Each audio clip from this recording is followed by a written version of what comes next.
Welcome to Rajasthan जी की training. दोस्तों स्वागत है आप सभी पुलिस कांस्टेबल भर्ती परीक्षा की तैयारी करने वाले एवं सभी अभ्यर्थियों का जो भी प्रतियोगी परीक्षा की तैयारी कर रहे हैं उनका राजस्थान जी के ट्रेनिंग के इस यूट्यूब चैनल पर बहुत-बहुत स्वागत है। दोस्तों आज सबसे पहले मैं आपको शिक्षक दिवस की हार्दिक शुभकामनाओं के साथ इस वीडियो की शुरुआत करूंगा क्योंकि हमें इस मुकाम तक पहुंचाने वाले एक ही शख्स हैं, वो हैं शिक्षक। चाहे आपके माता-पिता से लेकर आपके यहाँ तक आपको मुकाम तक पहुंचाने वाले सभी शिक्षकों को मेरी ओर से प्रणाम। ठीक है, तो चलते हैं। आज का हमारा टॉपिक रहेगा लोक वाद्य यंत्र। लोक वाद्य यंत्र बहुत ही शानदार टॉपिक है। इसको हम 25 प्रश्नों के माध्यम से आपका टेस्ट भी रहेगा। ठीक है, आपके 25 प्रश्नों में से कितने प्रश्न सही होते हैं वो आप नीचे कमेंट के माध्यम से जरूर बताकर जाना। लेकिन दोस्तों आप वीडियो को देखते हो, लाइक नहीं करते, ना ही कमेंट के माध्यम से बताते हो, तो कृपया करके कमेंट में जरूर बताएं दोस्तों कि आपको किस प्रकार से लग रहे हैं ये प्रश्न, अच्छे लग रहे हैं या फिर आपको कुछ समझ में आ रहा है या नहीं, तो कमेंट में जरूर बताकर जाएं और अपने दोस्तों में शेयर जरूर कीजिए दोस्तों, ताकि हमारे लगभग 100-150 लोग देख सके इस वीडियो को। ठीक है, मैं बनाता हूं, मुझे मेहनत का फल जरूर मिलेगा दोस्तों। तो चलिए बिना किसी विलंब के शुरुआत करते हैं। तो पहला प्रश्न आप सबके सामने है दोस्तों, और पहला प्रश्न क्या कह रहा है देखिए।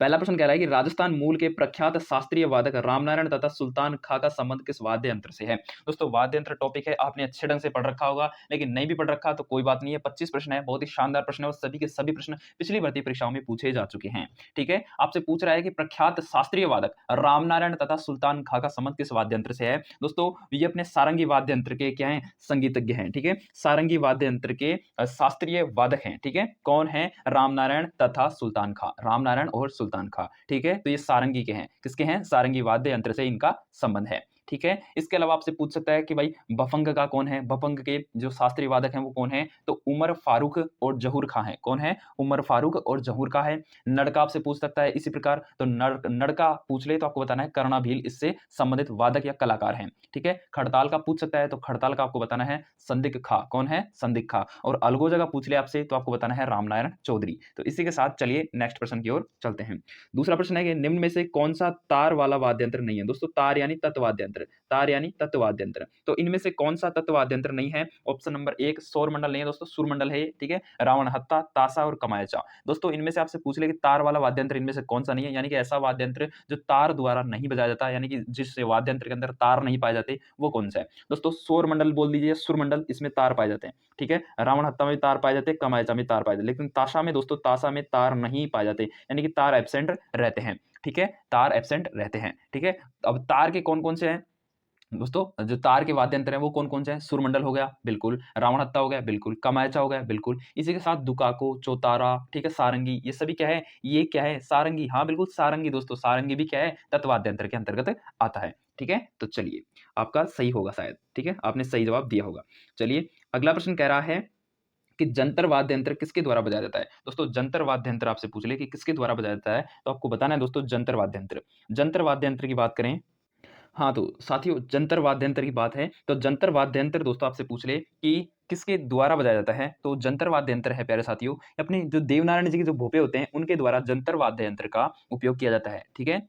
ठीक है, याद रहेगा? चलिए। और गुर्जर गुर्जर जाति के जो भोपे हैं, वो देवनारायण जी की फड़ बाजते समय इसका उपयोग करते हैं। देवनारायण जी के भोपे जिनको हम गुर्जर जाति के कहते हैं। ठीक है? और फड़ बाजते हैं तब जंतर वाद्य यंत्र का उपयोग करते हैं। अगला प्रश्न है कि निम्नलिखित में से कौन-सा मिलान सही नहीं है? इनमें से कौन-सा मिलान सही नहीं है? दोस्तों मिलान सही नहीं है, इसके बारे में बताना है। तो पहला है कि रजब अली खान वीणा वादक हैं, बिल्कुल सही है। ठीक है? आमिर खान सितार वादक हैं, बिल्कुल सही है। अल्लाह जिलाबाई मांड गायिका हैं, बिल्कुल सही है। लेकिन रविशंकर नड़ वादक नहीं है दोस्तों। नड़ वादक कौन है? रविशंकर अपने नड़ वादक नहीं है। रविशंकर अपने नड़ वादक नहीं है। और नड़ वादक आपसे पूछ ले कौन है? तो आपको बताना है कर्णभील। कौन है? कर्णाभील या फिर कर्णभील। ये अपने क्या है? नड़ वादक हैं। ठीक है? चलिए। हाँ, अगला प्रश्न है दोस्तों कि रबाब, चिकारा, चौतारा किस प्रकार के वाद्य यंत्र हैं? तो रबाब, चिकारा, चौतारा दोस्तों ये किस प्रकार के वाद्य यंत्र हैं? ये अपने दोस्तों तत्वाद्य यंत्र है। कौन से तत्वाद्य यंत्र हैं? जो किसकी सहायता से बजाए जाते हैं? तारों के द्वारा बजाए जाते हैं। ठीक है? जो तारों की सहायता से बजाए जाते हैं, जिनमें छोटे-छोटे तार होते हैं, उनकी सहायता से बजाए जाते हैं, ये तत्वाद्य यंत्र कहलाते हैं। ठीक है? चलिए। अगला प्रश्न है प्यारे साथियों, अगला प्रश्न क्या कह रहा है कि नाथ द्वारा के डांग क्षेत्र में, किसके? नाथ द्वारा के डांग नृत्य में निम्न में से कौन सा वाद्य यंत्र का प्रयोग किया जाता है? तो नाथ द्वारा के डांग नृत्य में निम्न वाद्य यंत्र का प्रयोग किया जाता है। तो नाथ द्वारा के जो डांग जो नृत्य है, उसमें दोस्तों अपने ढोल का भी उपयोग किया जाता है, मादल का भी किया जाता है और थाली का भी किया जाता है। यानी उपरोक्त सभी वाद्य यंत्रों का उपयोग इसमें किया जाता है। ठीक है? डांग नृत्य अपने नाथ द्वारा में होता है और नाथ द्वारा कहाँ पे? राजसमंद जिले में है। ठीक है? जिसमें ढोल, मादल, थाली आदि वाद्य यंत्रों का प्रयोग किया जाता है। ठीक है? चलिए। इसके अलावा अगला प्रश्न है कि निम्नलिखित में से कौन-सा वाद्य यंत्र बाकी 3 से अलग है? तो इनमें से कौन-सा वाद्य यंत्र है जो बाकी 3 वाद्य यंत्रों से बिल्कुल ही अलग है? ठीक है? तो चलिए इसके बारे में बात करते हैं। दोस्तों शहनाई एक प्रकार का वाद्य यंत्र है, बिल्कुल शहनाई हो गया, ठीक है? शहनाई के साथ-साथ मशक हो गया, ठीक है? और अलगोजा हो गया। ये तो 3 तो दोस्तों क्या है? ये 3 तो क्या है? ये 3 तो वाद्य यंत्र कौन से हैं? ये 3 वाद्य यंत्र सुशीर वाद्य यंत्र हैं, ठीक है? कौन से हैं? सुशीर वाद्य यंत्र है, जो फूँक की सहायता से बजाए जाते हैं। कौन से हैं? सुशीर वाद्य यंत्र है। लेकिन जो खड़ताल है दोस्तों, ये खड़ताल किस प्रकार का वाद्य यंत्र है? आपको पता होगा खड़ताल अपने घन वाद्य यंत्र होता है। कौन-सा होता है? घन वाद्य यंत्र होता है खड़ताल, ठीक है? तो इस प्रकार से आपको बताना है, ठीक है? चलिए। अगला प्रश्न है कि राजस्थान के पंडित शिव कुमार शर्मा का संबंध किस वाद्य यंत्र से है? तो पंडित शिव कुमार शर्मा का आपसे पूछ ले ये किस वाद्य यंत्र से संबंधित है? तो आपको क्या बताना है? सतुर वाद्य यंत्र बताना है। क्या बताना है? सतुर वाद्य यंत्र से संबंधित है अपने पंडित शिव कुमार शर्मा। ये प्रख्यात भारतीय सतुर वादक हैं, ठीक है? सतुर एक कश्मीरी लोक वाद्य यंत्र है दोस्तों, याद रखना ये अपने कश्मीरी लोक वाद्य यंत्र है, कश्मीरी लोक वाद्य यंत्र है अपने सतुर, ठीक है? याद रहेगा? बिल्कुल। इन्हें सन 2001 में पद्म विभूषण से सम्मानित किया गया था। किन्हें? पंडित शिव कुमार शर्मा जी को, ठीक है? पद्म विभूषण से सम्मानित किया गया था। कब किया गया था? 2001 में किया गया था, ठीक है? ये इतनी सी बातें, 2 बातें और याद रख लेना इनसे संबंधित। चलिए, अगला प्रश्न है कि जहूर खान किस वाद्य यंत्र से संबंधित है? दोस्तों जहूर खान आपसे पूछ सकता है, बिल्कुल इंपॉर्टेंट है। तो जहूर खान अपने भपंग लोक वाद्य यंत्र से संबंधित है। किससे? भपंग लोक वाद्य यंत्र से संबंधित है जहूर खां, ठीक है? भपंग अपने कौन-सा वाद्य यंत्र है? तत्व वाद्य यंत्र की श्रेणी में आता है भपंग, ठीक है? इसी के भपंग के कलाकार हैं जहूर खां, ठीक है? और ये मेवात का लोकप्रिय वाद्य यंत्र है, ठीक है? डमरू से मिलता-जुलता कटे तुंबे से बना होता है, कटे तुंबे से बना हुआ होता है। एक सिरे को चमड़े से ढक दिया जाता है, ठीक है? और ये भपंग बन जाता है, ठीक है? चलिए। 11वां प्रश्न है कि लोक वाद्य यंत्र भपंग राजस्थान के किस क्षेत्र से संबंधित है? अभी हमने बात की थी कि लोक वाद्य यंत्र जो भपंग है, उसके जो कलाकार हैं वो जहूर खां हैं, ठीक है? ये किससे संबंधित है? मेवात क्षेत्र से संबंधित है। मेवात में भरतपुर आ जाता है, अलवर आ जाता है, इस प्रकार से, ठीक है? ये डमरू से मिलता-जुलता वाद्य यंत्र है, कटे हुए तुंबे से बनता है, जिसके एक सिरे पर चमड़ा मढ़ा होता है, ठीक है? वादक इसे काँख में दबाकर बिल्कुल जो बजाने वाले होते हैं वो उसके काँख में दबाकर एक हाथ से लकड़ी के टुकड़े से बजाते हैं इसको, ठीक है? और यह वाद्य यंत्र मेवात में लोकप्रिय है। भपंग के प्रसिद्ध कलाकार आप सबको पता है कौन है? जहूर खान है। कौन है? जहूर खान है। ठीक है? तो इतनी सी बातें और आपको यहाँ से याद रखनी है। अगला है रमझोल किस प्रकार का लोक वाद्य यंत्र है भाई? रमझोल, बिल्कुल याद करो रमझोल को, जिस पर क्या होते हैं? छोटे-छोटे घुंघरू सिले हुए होते हैं, बिल्कुल। यानी कि चमड़े की पट्टी पर बहुत छोटे-छोटे घुंघरू सिले हुए होते हैं, उसको ही रमझोल कहते हैं। और रमझोल अपना कौन-सा है? घन वाद्य यंत्र है, यानी कि 2 चीज़ों की चोट से बजाए जाते हैं, ठीक है? यानी कि उसके अंदर 2 प्रकार के पाए जाते हैं, यानी कि घन वाद्य यंत्र क्या होते हैं? जो चोट के द्वारा बजाए जाते हैं। तो घुंघरू में चोट पड़ेगी, अंदर जो होते हैं मणियाँ-मणियाँ उनमें चोट पड़ती है और उनमें आवाज़ होती है, ठीक है? तो घन वाद्य यंत्र में आता है अपने रमझोल, ठीक है? जो पैरों में पहना जाता है। अगला है कि नड़ वाद्य यंत्र राजस्थान के किस क्षेत्र में अधिकांश प्रयोग होता है? तो नड़ वाद्य यंत्र है, ये अपने जैसलमेर का है दोस्तों, कहाँ का है? जैसलमेर का है और जैसलमेर में अधिकांशतः ये प्रयोग में लिया जाता है और नड़ वाद्य यंत्र आपसे पूछ ले किस प्रकार का वाद्य यंत्र है? तो ये कौन-सा है? सुशीर वाद्य यंत्र है। कौन-सा है? सुशीर वाद्य यंत्र है नड़ अपने। कौन-सा है? सुशीर वाद्य यंत्र है, सुशीर वाद्य यंत्र की श्रेणी में आता है। यह कैर की लकड़ी से निर्मित किया जाता है। बिल्कुल, आपको ये पता होना चाहिए नड़ वाद्य यंत्र अपने कैर की लकड़ी से निर्मित किया जाता है और यह लकड़ी बेत या बाँस की तरह होती है। कैर क्या आपने तो देखा होगा कैर, ठीक है? जिस पर कैर आते हैं, जिसका अचार भी लगता है, ठीक है? चलिए, अगला प्रश्न है कि राजस्थान के किस लोक वाद्य यंत्र को ज्यूज हार्प भी कहा जाता है? बिल्कुल, ज्यूस हार्प बोल दीजिए, कोई भी बोल सकते हैं। ये इसको यानी कि इनमें से ज्यूस हार्प वाद्य यंत्र किससे कहा जाता है? बिल्कुल, ये कई बार एग्जाम में पूछा जा चुका है और बिल्कुल एग्जामिनर का फेवरेट प्रश्न है ये। क्या है? फेवरेट प्रश्न है। तो ज्यूर हार्प अपने कौन से वाद्य यंत्र को कहा जाता है? तो मोरचंग को, बिल्कुल मोरचंग को ज्यूर हार्प कहा जाता है और मोरचंग के बारे में याद रखना, ये सबसे छोटा वाद्य यंत्र है, ठीक है? सुशीर वाद्य यंत्र है ये। कौन-सा है? सुशीर है। सुशीर वाद्य यंत्र है, मुँह में लेकर बजाया जाता है। सुशीर वाद्य यंत्र है, चिमटे की तरह होता है और ये मुँह में लेकर बजाया जाता है और ये सबसे छोटा वाद्य यंत्र है, ठीक है? पतले लोहे की लंबी-लंबी छड़ें होती हैं 2 जिसको मुँह में घुमाव देकर बजाया जाता है, ठीक है? ये बातें आपको यहाँ से पता होनी चाहिए। चलिए इम्पोर्टेंट प्रश्न है अलगोजा। अलगोजा के बारे में एक बात याद रखना, ये अपने राजस्थान का राज्य लोक वाद्य है अलगोजा, ठीक है? ठीक है? और अलगोजा में कितने छेद होते हैं? आपसे पूछ ले कि अलगोजा में भाई कितने छिद्र होते हैं? तो दोस्तों इनमें 4, 5, 6, 7 ऑप्शन दे रखे हैं। लेकिन आपको बता दूँ मैं अलगोजा में 3 से लेकर के 5 छिद्र होते हैं। कितने? 3 से लेकर के 5 छिद्र होते हैं अलगोजा वाद्य यंत्र में। ठीक है? ठीक है? तो ज़्यादातर ऑप्शन नंबर 2 ही इसका राइट आंसर आ जाएगा। ठीक है? अगर आए तो आप 3 से लेकर के 5 तक ही सही करके आना। ठीक है? 3 से 5 तक मतलब मिनिमम तो 3 और मैक्सिमम 5 छिद्र होते हैं। ठीक है? ये याद रखना। राजस्थान में भोपों का मुख्य वाद्य यंत्र कौन-सा है? तो भोपों द्वारा बजाया जाने वाला मुख्य वाद्य यंत्र आपसे पूछ ले तो रावण हत्था है। रावण हत्था ही ज़्यादातर भोपे जो लोग होते हैं वो रावण हत्था का ही उपयोग करते हैं ज़्यादातर बजाने के लिए। ठीक है? रावण हत्था के बारे में बात करें तो बिल्कुल ये तत्वाद्य यंत्र की श्रेणी में आता है। किसकी वाद्य यंत्र की श्रेणी में आता है? तत्वाद्य यंत्र की श्रेणी में आता है और राजस्थान का सबसे प्राचीन वाद्य यंत्र है कौन-सा? रावण हत्था। राजस्थान का सबसे प्राचीन वाद्य यंत्र है और रावण हत्था में कितने तार होते हैं? 9 तार होते हैं। कितने तार होते हैं? 9 तार होते हैं। बिल्कुल कटे नारियल की कटोरी पर बकरे बकरे की जो चमड़ा होता है वो चढ़ाया जाता है, ठीक है? और भोपों का मुख्य वाद्य यंत्र है। बाबू जी, रामदेव जी, डूंगर जी, जवाहर जी के भोपों द्वारा फड़वाचन में इसका उपयोग किया जाता है। यानी कि जितने भी फड़वाचन होती है उनमें रावण हत्था का उपयोग आसानी से किया जाता है। ठीक है? तो ये बातें आपको यहाँ से पता होनी चाहिए। चलिए, अगला प्रश्न है, बाबूजी की फ़ोटो, ये क्या है? बाबूजी की फ़ोटो, चलिए देखते हैं, यानी फ़ोटो नहीं है दोस्तों, ये फड़ है, ठीक है? बाबूजी की फड़ सुनते समय किस वाद्य यंत्र का प्रयोग किया जाता है?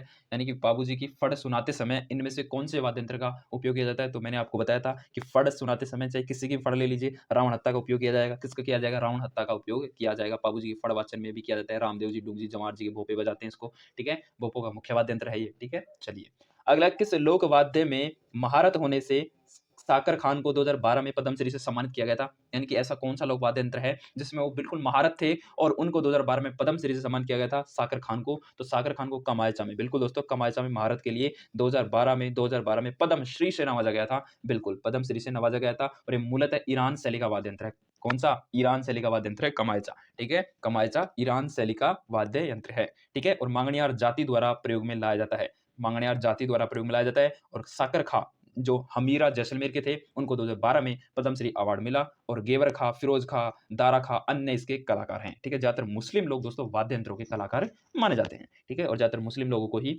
पद्मश्री से नवाजा गया है। अगला प्रश्न है कि राजस्थान के, बिल्कुल, राजस्थान के पंडित विश्व धरोहर धरोहर धरोहर मोहन भट्ट का संबंध किस वाद्य यंत्र से स्थापित किया जा सकता है? तो राजस्थान के पंडित विश्व धरोहर मोहन भट्ट का संबंध आपसे पूछ ले तो किस वाद्य यंत्र से स्थापित किया जाता है? तो आपको बताना है मोहन वीणा। बिल्कुल, मोहन वीणा, नाम से याद रखना, मोहन वीणा, ठीक है? मोहन वीणा। इनका जन्म आपसे पूछ ले, इनका जन्म पंडित विश्व मोहन भट्ट का जन्म आपसे पूछ ले तो आपको बताना है 27 जुलाई 1950 में जयपुर में हुआ था और ये मोहन वीणा के क्या हैं? जनक हैं। मोहन वीणा के क्या हैं? ये जनक हैं। नाम से ही पता चल रहा है, मोहन नाम इनका है, मोहन वीणा इनके वाद्य यंत्र का नाम है और 2002 में पद्मश्री से नवाजा गया था। 2002 में पद्मश्री से नवाजा गया था और 2012 में राजस्थान रत्न पुरस्कार मिला था इनको। कितने में? 2012 में राजस्थान रत्न पुरस्कार से सम्मानित किया गया था और 2017 में आपसे पूछ रहे 2017 में क्या हुआ था? 2017 में पद्म भूषण से सम्मानित किया गया था। इनको पद्मश्री मिल चुका है, पद्म भूषण भी मिल चुका है और इनको ग्रैमी अवार्ड 2002 में ही ग्रैमी अवार्ड से सम्मानित किया गया था। इतनी बातें आपको यहाँ से पता होनी चाहिए और ये पंडित रविशंकर के शिष्य थे। ठीक है? चलिए, तो इतनी बातें आपको पता होनी चाहिए पंडित विश्व धरोहर मोहन भट्ट के बारे में। चलिए, 20वां प्रश्न है कि निम्न में से कौन-सा वाद्य यंत्र राजस्थान के तेरह ताली नृत्य में काम नहीं आता? अरे! काम नहीं आता पूछ रहा है, ना कि काम आता है, ठीक है? तो काम नहीं आता यानी कि 3 तो काम आते हैं, ये काम नहीं आता। भाई मजीरा काम आता है, हमने पढ़ा है, मजीरा काम आता है, तानपुरा काम आता है, ठीक है? चौतारा काम आता है, लेकिन डेरू वाद्य यंत्र अपने अपने तेरह ताली वाद्य यंत्र में काम नहीं आता। बिल्कुल, डेरू अपने ताल वाद्य यंत्र है जिसको हम अवनद भी बोलते हैं, अवनद भी बोलते हैं, तो ताल या अवनद प्रकार का है, ताल या अवनद प्रकार का वाद्य यंत्र है डेरू, ठीक है? डमरू का बड़ा रूप होता है जो गोगा जी के भक्त बजाते हैं, ठीक है? डमरू का बड़ा रूप होता है। ठीक है? इसके कलाकार आपसे पूछ सकता है डेरू के कलाकार कौन-कौन है? तो मांगी बाई लक्ष्मणदास डेरू के कलाकार हैं। चलिए, 21वां प्रश्न है कि चौतारा, कमायचा कौन से लोक वाद्य परंपरा से जुड़े हुए हैं? तो चौतारा और कमायचा किस प्रकार के हैं? अरे साथियों, तत्वाद्य यंत्र है। बिल्कुल, बिल्कुल, बिल्कुल सर, बिल्कुल तत्वाद्य यंत्र हैं। ठीक है? इन्हें अंगुलियों से बजाकर ध्वनि उत्पन्न की जाती है, तत्वाद्य यंत्र है। बिल्कुल, यानी तारों की सहायता से तारों के ऊपर टच करो और ध्वनि उत्पन्न हो जाएगी। तो किस प्रकार का है? तत्वाद्य यंत्र है। ठीक है? चलिए, अगला 22वां प्रश्न आपका इंतजार कर रहा है और 22वां प्रश्न है कि निम्नलिखित में से कौन घन लोक वाद्य यंत्र नहीं है? यानी कि घन वाद्य यंत्र इनमें से कौन-सा नहीं है? इसके बारे में आपको बताना है। तो घन वाद्य यंत्र कौन-सा नहीं है? भाई मजीरा तो घन वाद्य यंत्र है, ठीक है? घन वाद्य यंत्र है। ठीक है? चीपिया भी घन वाद्य यंत्र है, ठीक है? चीपिया भी है और हाकल भी है, लेकिन बाँकिया आपसे पूछ ले तो बाँकिया सुसीर वाद्य यंत्र है दोस्तों, सुसीर वाद्य यंत्र है, सुसीर वाद्य यंत्र है जो अपने फूँके की सहायता से बजाया जाता है। ऐसे वाद्य यंत्र को जो फूँक मारकर बजाया जाता है उनको सुसीर वाद्य यंत्र कहते हैं। जैसे अपने अलगोजा, बाँसुरी, बुंगल, शहनाई, ठीक है? तो ये ऐसी ऐसी कुछ बातें आपको पता होनी चाहिए। चलिए, 23वां प्रश्न है कि तारपी वाद्य यंत्र का प्रयोग मुख्यतः किस जाति के द्वारा किया जाता है? तो तारपी वाद्य यंत्र, बिल्कुल तारपी वाद्य यंत्र अपने कथोड़ी जाति से संबंधित है और कथोड़ी जाति के लोग ही तारपी या पावरी, इसको पावरी भी बोलते हैं दोस्तों, पावरी, पावरी या तारपी, ठीक है? तो तारपी पूछ ले, पावरी पूछ ले तो आपको कन्फ्यूज़न नहीं होना और ये अपने कथोड़ी जनजाति के द्वारा बजाया जाता है और राजस्थान में उदयपुर संभाग में ज़्यादातर पाई जाती है कथोड़ी जनजाति, उनके द्वारा ये बजाया जाता है। चलिए, 24वां प्रश्न है कि अलवर जिले में, बिल्कुल अलवर जिले में जोगी जाति के लोग निम्न में से कौन-सा वाद्य यंत्र बजाते हैं? तो अलवर जिले के जो जोगी जाति के लोग हैं वो सारंगी का उपयोग करते हैं। बिल्कुल भाई, बर्ती बाबा गए हो कभी? तो वहाँ पे सारंगी आपको देखने को मिल जाएगी और सारंगी के बारे में आपसे पूछ सकता है तो सागवान, कैर और रोहिड़ा नामक वृक्षों की जड़ से बनाई जाती है, ठीक है? ना कि लकड़ी से, जड़ से बनाई जाती है सारंगी, ठीक है? सागवान की जड़, कैर की जड़, रोहिड़ा की जड़, ठीक है? और राजस्थान में मीरासी, लंगे, जोगी, मांगणियार आदि कलाकार सारंगी के साथ गाते हैं। ठीक है? सारंगी की तार बकरी की आँत से बनाई जाती है, ये भी याद रखना, ठीक है? जो तार होती हैं, वो नॉर्मल तार नहीं होती, मेटल की तार नहीं होती है, बकरी की आँत से बनाई हुई तार होती है। सारंगी को गज से बजाया जाता है, गज होता है, उसकी सहायता से उसको बजाया जाता है हाथ में लेकर, ठीक है? गज में घोड़े की पूँछ के बाल बंधे हुए होते हैं, तो इतना कॉम्प्लिकेटेड होता है दोस्तों, वाद्य यंत्र इतने कॉम्प्लिकेटेड होते हैं कि हम सोच भी नहीं सकते, ठीक है? और राजस्थान में जोगी लोग सारंगी पर लोक वार्ताओं को सुंदर ढंग से गाकर सुनाते हैं और अपन को आनंद भी आता है। अगला है कि राजस्थान में कामड़ जाति के लोग द्वारा निम्न में से कौन-सा वाद्य यंत्र बजाया जाता है? तो कामड़ जाति के लोगों द्वारा दोस्तों अपने तंदूरा बजाया जाता है। कौन-सा? तंदूरा, तंदूरा बजाया जाता है कामड़ जाति के लोगों के द्वारा, ठीक है? और तंदूरे में कितने तार होते हैं? तो 4 तार होते हैं, ठीक है? 4 तार होते हैं इसलिए इसे चौतारा भी कहते हैं। तंदूरा को क्या कहते हैं? चौतारा भी कहते हैं, ठीक है? तो ये 25 प्रश्न कंप्लीट हो चुके हैं, ठीक है? इसकी पीडीएफ फाइल डाउनलोड करने के लिए टेलीग्राम चैनल को जॉइन ज़रूर कर लेना, जो राजस्थान जीके ट्रेनिंग के नाम से ही है। यूट्यूब चैनल को सब्सक्राइब कर लीजिए, ठीक है? ट्विटर पे भी आ सकते हो, इंस्टाग्राम पर भी आ सकते हो, फेसबुक पर भी फॉलो कर सकते हो। जो आपको मनमर्जी लगे, आप वहाँ हमें फॉलो कर सकते हो। और आपके 25 प्रश्नों में से कितने प्रश्न हुए सही, नीचे कमेंट के माध्यम से ज़रूर बताकर जाना कि कितने प्रश्न आपके सही हुए हैं, ठीक है? मिलते हैं अगले टॉपिक के साथ, शानदार वीडियो के साथ। तब तक के लिए जय हिंद, जय भारत, जय जय राजस्थान। आप सभी का सिलेक्शन हो। धन्यवाद।